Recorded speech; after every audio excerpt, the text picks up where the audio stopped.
নমস্কার, crafty make art স্কুলের পক্ষ থেকে আপনাদের সবাইকে স্বাগত ও অনেক ধন্যবাদ আমার চ্যানেলটি এতটা সাপোর্ট করার জন্য। চলুন আজকে আমরা একটা গুরুত্বপূর্ণ বিষয় নিয়ে আলোচনা করতে চলেছি, যেটা হচ্ছে আপনি আর্টিস্ট হবেন না আর্ট টিচার হবেন। এই দুটো বিষয় নিয়ে আজকে আমি একটা গুরুত্বপূর্ণ আলোচনা করব। তাই সবাইকে অনুরোধ করছি, যারা মন দিয়ে ভিডিওটি দেখতে চান বা যারা তাদের নিজেদের জীবন নিয়ে অত্যন্ত সিরিয়াস ছবি আঁকার ব্যাপারে, তাদের জন্য এই ভিডিওটা। আপনি আর্ট টিচার হবেন না আর্টিস্ট হবেন, দুটোর মধ্যে কিন্তু আকাশ পাতাল পার্থক্য আছে, সেই জায়গাটাকে মানতে হবে। এবং আরেকটা বিষয়, দুটোর মধ্যে কিন্তু সিমিলারিটিও আছে। চলুন আজকের ভিডিও আমরা শুরু করি। আর্টিস্ট না আর্ট টিচার, এবং দুটি ক্ষেত্রেই কিভাবে সফলতা আসতে পারে সেই কথাটিও আমি আজকে আপনাদের সামনে তুলে ধরবো। এখানে এই চ্যানেলে আমি বিভিন্ন প্রকার আর্টের যাবতীয় যা বিষয়বস্তু হতে পারে, আমার যা নলেজের মধ্যে আছে, আমি দীর্ঘ 20 বছর ধরে এই ফিল্ডের সাথে যুক্ত, সেই যে অভিজ্ঞতা সঞ্চয় করেছি তা তো আমি আপনাদের বলবো। তার সাথে আমার জানা প্র্যাকটিক্যাল দিক এবং থিওরিটিক্যাল দিক, দুটো বিষয় নিয়ে কথা বলবো। এবং যারা ছবি আঁকতে ভালোবাসেন বা ছবি আঁকার সাথে যুক্ত, তারা তাদের জীবনে আর্থিকভাবে সফল হতে পারে সেই দিকটাতেও আমি ফোকাস করার চেষ্টা করব। চলুন আজকের ভিডিও আমরা শুরু করি। প্রথম পয়েন্ট, আর্টিস্ট।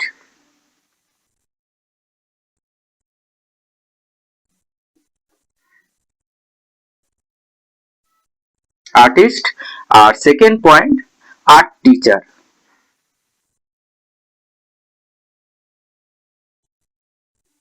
Art teacher.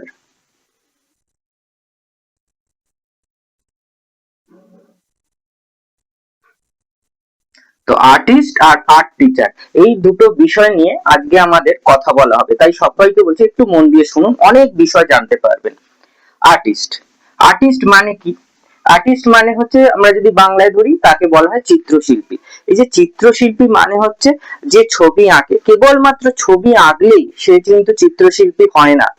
সে চিত্রশিল্পী তাকেই বলা হয় যে তার নিজের ক্রিয়েটিভিটির মাধ্যমে নতুন একটা ঘরানা তৈরি করতে পারে, বা একটা নতুন এমন কিছু দেখাতে পারে মানুষের সামনে যেটি অসাধারণ হয়ে ওঠে। মানে হচ্ছে এমন কিছু বানাবার চেষ্টা করবে একজন আর্টিস্ট, যেটা আর কেউ করেনি। মানে হচ্ছে সে স্বতন্ত্র হবে তার জায়গায়, তাহলে তাকে একজন আর্টিস্ট হিসাবে বা একজন চিত্রশিল্পী হিসাবে সমাজ তাকে মেনে নেবে। তাহলে বুঝতে পারছেন, সে এমন কিছু কাজ করবে, যাকে এমন কিছু আর্ট, ফর্ম অফ আর্ট করবে বা ক্রিয়েটিভিটি দেখাবে মানুষের সামনে, যাকে দেখে সে পরিচিত হয়ে উঠবে বা যার দ্বারা সে পরিচিত হয়ে উঠবে। এবার আর্ট টিচারের ভূমিকাটা কি? আর্ট টিচারের ভূমিকা হচ্ছে, তার কাছে যারা আসবে, যে সমস্ত স্টুডেন্টরা আসবে, তাদেরকে সে তৈরি করবে একজন চিত্রশিল্পী হিসাবে বা আর্টিস্ট হিসাবে। আর্ট টিচারের কাজ হচ্ছে আর্টিস্টদের তৈরি করা, আর্টিস্টদের তৈরি করা না, একজন আর্টিস্ট হতে তাকে পথ চলতে সাহায্য করা। তাহলে বুঝতে পারলেন, আর্টিস্ট হবে না, আর্টিস্ট হতে তাকে পথ চলতে সাহায্য করা। এই জায়গাটা বোঝার চেষ্টা করবেন। তার মানে একজন আর্ট টিচারের কাজ হচ্ছে কি, এই যে আর্টিস্ট যে হয়েছে, সে আর্টিস্ট হতে একটা নৌকার মতো কাজ করবে, নৌকা পারাপার করতে সাহায্য করবে। তার মানে এ থেকে এটা যদি এ পয়েন্ট হয় আর এটা যদি বি পয়েন্ট হয়, এখানে যদি আর্টিস্ট লেখাটা থাকে, ARTIST, আর্টিস্ট লেখাটা থাকে, একজন সাধারণ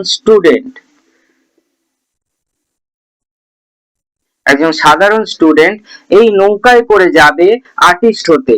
আর এই নৌকায় যে মাঝি বসে আছে, সে হবে আর্ট টিচার। তাহলে বুঝতে পারলেন ব্যাপারটা। একজন আর্ট টিচারের কাজ হচ্ছে একজন ছাত্রকে আর্টিস্টে পরিণত করা, মানে চিত্রশিল্পী রূপে তাকে প্রতিস্থাপন করা। এই জায়গাটায় মাথায় রাখতে হবে, এটা কিন্তু খুব গুরুত্বপূর্ণ বিষয়। এবার এই যে আর্ট টিচার যে আছে, এই আর্ট টিচার হতে গেলে তাকে কি কি পদক্ষেপ নিতে হবে? তার কাছে ছোট থেকে বড় সব রকমের স্টুডেন্ট আসবে তার কাছে। একটা বাচ্চা 3 বছরের স্টুডেন্ট আসবে, মোটামুটি 3 বছর বয়স থেকে স্টুডেন্ট আসতে শুরু করে। আপনারা যারা আঁকা শেখাতে শুরু করেছেন বা সবে শেখাচ্ছেন, আমি দীর্ঘ বহু বছর হয়ে গেল, 20 বছর ধরে এই ফিল্ডে আছি, আমি প্রায় আঁকা শেখাচ্ছি হয়ে গেল 15 বছর ধরে। 3 বছর বয়স থেকে স্টুডেন্ট আপনি পেতে শুরু করবেন। আপনার কাছে কত বছর অবধি স্টুডেন্ট আসতে পারে? হাইয়েস্ট এজে আপনার কাছে 70 ইয়ার্স, 75 ইয়ার্স বয়সের মানুষও আপনার কাছে আঁকা শিখতে পারে। তারা কিন্তু আর্টিস্ট হওয়ার জন্য আঁকা শিখবে না, তারা তাদের মনের খিদে মেটাবার জন্য আঁকা শিখবে। তাহলে আপনাকে যেমন 3 বছরের একটি ছেলে বা মেয়েকেও যেমন আঁকা শেখাতে হবে, একটা 70 বা 75 বছরের মানুষকেও আপনাকে আঁকা শেখাতে হবে। তাহলে একে যখন শেখাচ্ছেন, একটা বাচ্চাকে যখন আপনি আঁকা শেখাচ্ছেন, তার সাইকোলজি আলাদা হবে। একজন বৃদ্ধ মানুষকে যখন আঁকা শেখাচ্ছেন, তার সাইকোলজি আলাদা হবে। এই জায়গাটাই কিন্তু একজন ভালো টিচারের কাজ। একজন ভালো টিচার, আর্ট টিচার তখনই সে হয়ে উঠতে পারে যখন সে এই দুটো সাইকোলজিকে ভালোভাবে অ্যানালিসিস করতে পারে। মানে ছোটদের সাইকোলজি, মানে চিলড্রেন সাইকোলজি, আর একটা হচ্ছে নর্মাল অ্যাডাল্ট এজ হিউম্যানের সাইকোলজি। এই দুটো সাইকোলজি যে খুব ভালো করে অধ্যয়ন করেছে, সে কিন্তু একজন ভালো আর্ট টিচার হতে পারে। আর্টিস্টের কাজ কি তাহলে? আর্টিস্ট কি করবে? এবার এখানে প্রশ্ন এসে গেল। আর্টিস্ট করবে, এই সমাজের জন্য সে ছবি আঁকবে। এই সমাজকে তার অনেক কিছু দেয়ার আছে। একজন আর্টিস্ট চাইলে এই সমাজটাকে সম্পূর্ণরূপে বদলে দিতে পারে। আমরা জানি পিকাসোর কথা। পিকাসো এমন একজন শিল্পী ছিলেন যিনি কিউবিজমের সৃষ্টিকর্তা, যার আঁকা পৃথিবী বিখ্যাত এবং সব থেকে দামি ছবির মধ্যে অন্যতম পিকাসোর পেন্টিং। তাহলে একজন আর্টিস্ট কি হবে?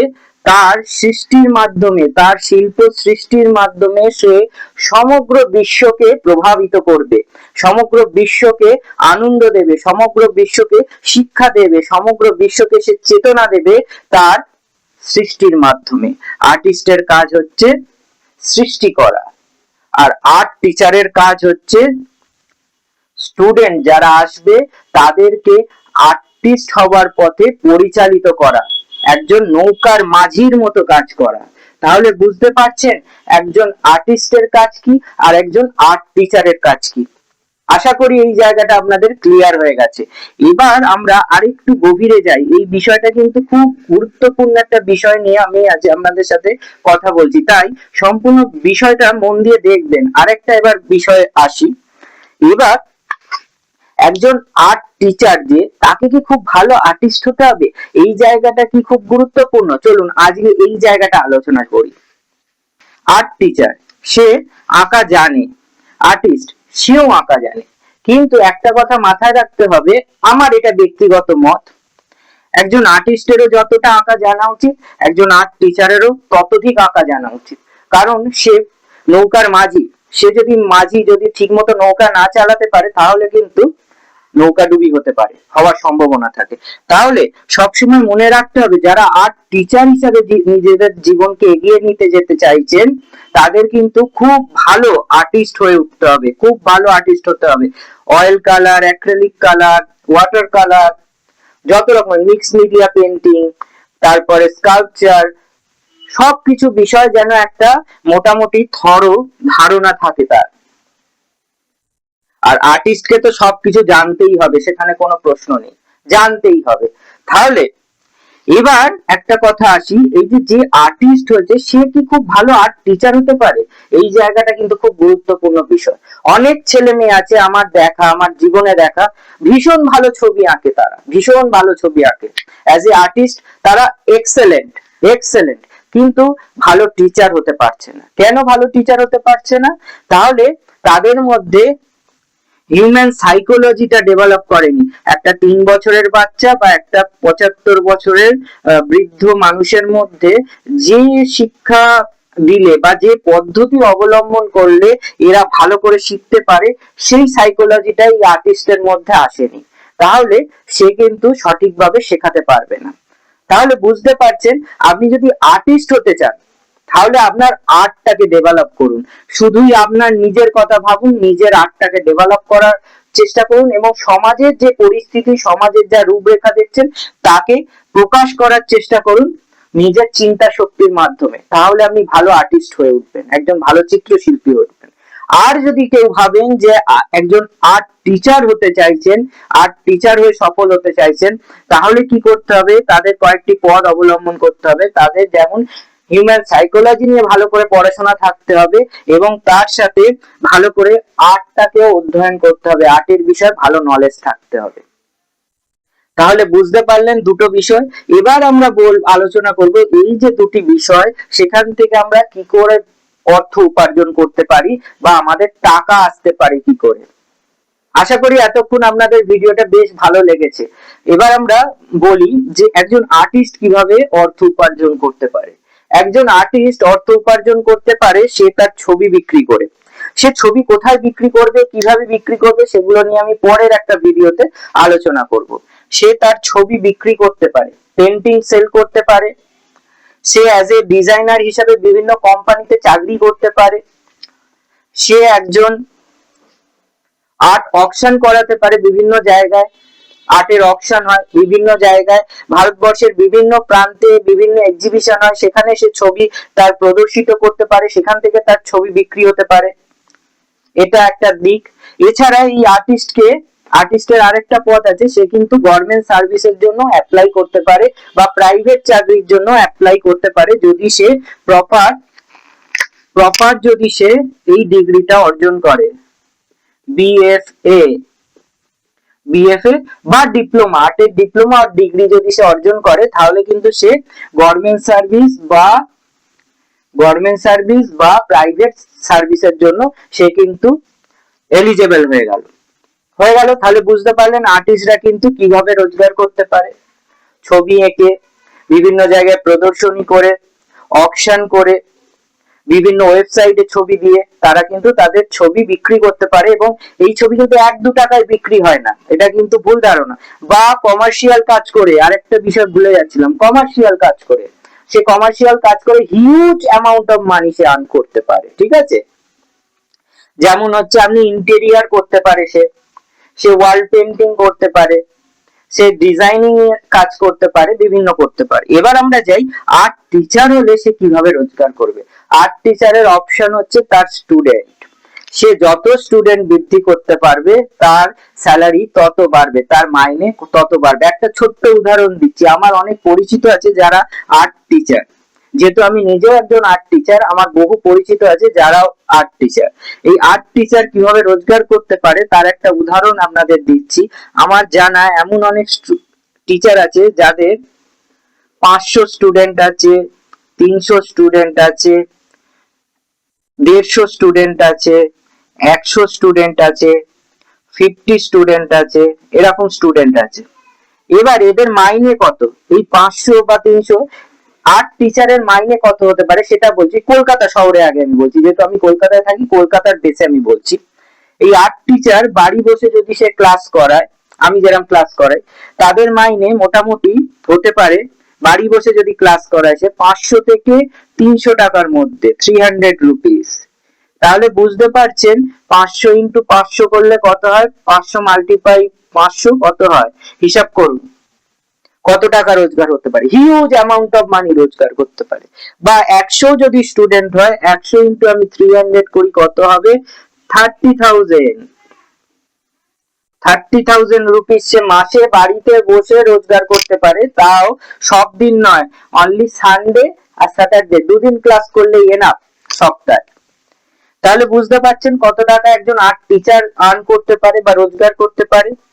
এবার আপনি যদি গিয়ে করেন, প্রাইভেট টিচিং করেন, গিয়ে ক্লাস করেন, এই যে 500 টাকা মাইনেটাই কম করে হয়ে যায় 1000 থেকে 1500, 1000 থেকে 1500 টাকা আমি গিয়ে ক্লাস করাতে পারি। এবার গ্রামের দিকে বা কলকাতার বাইরে কত টাকা মাইনে হতে পারে বলে দিচ্ছি, সেটাও আমি বলছি, কারণ আমার অনেক স্টুডেন্ট আছে যারা অ্যাফিলিয়েশনে আমার আন্ডারে পরীক্ষা দেয়, আর্ট টিচার আছে যারা, তো তাদের আমি মাইনে কত বলছি, তারা কত নেয়।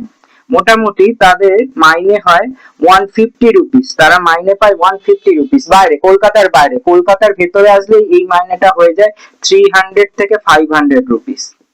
একজন স্টুডেন্টের মাইনে কতটা বেড়ে যায় দেখুন, ডবল হয়ে যায় প্রায় মাইনে।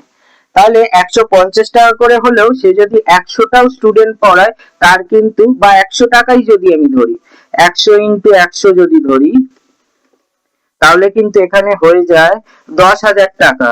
তাহলে বুঝতে পারছেন ন্যূনতম সে 10,000 টাকা রোজগার করতে পারেন তার যদি 100টা স্টুডেন্ট থাকে। এটা বাড়ি বসে, কোথাও গিয়ে নয়, বাড়ি বসে। এটা কলকাতার বাইরে বলছি, কলকাতার ভেতরে কিন্তু এই মাইনেটাই 30 থেকে 50,000 টাকা হয়ে যায় আর্ট টিচারের। তাহলে বুঝতে পারলেন যে আর্ট টিচার হয়ে বা আর্টিস্ট হয়ে আপনি কিন্তু দুই ভাবেই অর্থ উপার্জন করতে পারেন। এদের মাইনের কত অ্যামাউন্ট সেটাও বলে দিচ্ছি। যদি কলেজে বা স্কুলেতে আপনি চাকরি করেন বা কোনো প্রাইভেট কোম্পানিতে চাকরি করেন, মোটামুটি 20,000 থেকে 30,000 মতো আপনারা স্যালারি পেতে পারেন, সেরকম কোয়ালিটি যদি আপনার থাকে।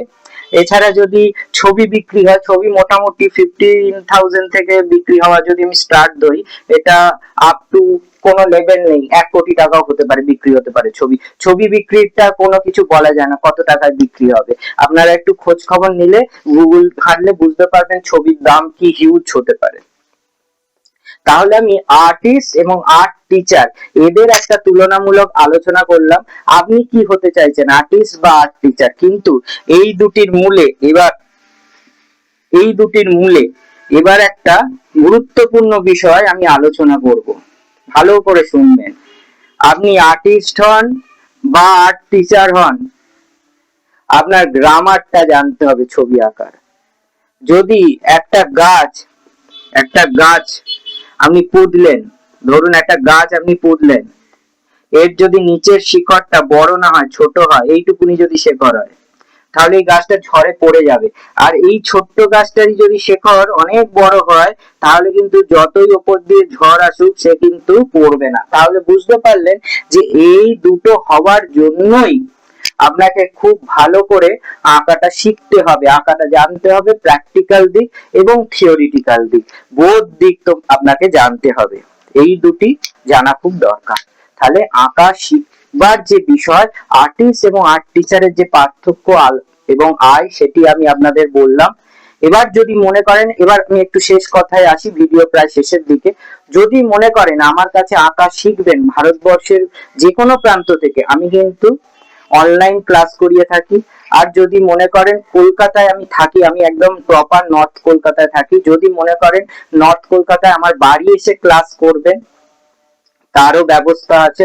আমার এই যে রুম দেখছেন, যেখানে ভিডিও করছি, এটাই আমার ক্লাসরুম কাম স্টুডিও। তো এখানেই আমি ক্লাস করাই। যদি মনে করেন আমার কাছে এসে ক্লাস করবেন, সেটিও যোগাযোগ করে নেবেন। বা আর্টের কোনো বিষয় নিয়ে আমার সাথে যদি আপনার কথা বলার থাকে, তাহলে আমার সাথে অ্যাপয়েন্টমেন্ট করে নিতে পারেন। আমার ফোন নাম্বার ডিটেলস সব দেয়া আছে, যোগাযোগ করে নিন। আর্টের বিষয়ে যাবতীয় প্রশ্ন বা শেখার বিষয় আমার সাথে যুক্ত হতে পারেন, যোগাযোগ করতে পারেন। তো আজকের ভিডিও আমরা এখানেই শেষ করলাম। পরবর্তী ভিডিওতে আপনাদের সাথে আবার দেখা হয়ে যাবে। আমি উত্তীয় সেন। যদি ভিডিওটি আপনার একটু ভালো লাগে, তাহলে অবশ্যই মন্তব্য করে জানাবেন, তাতে আমি আন্তরিকভাবে অনুপ্রাণিত হই। সবাই ভালো থাকবেন, নমস্কার। আবার নতুন ভিডিওতে আপনাদের সাথে দেখা হয়ে যাবে। আমি উত্তীয় সেন।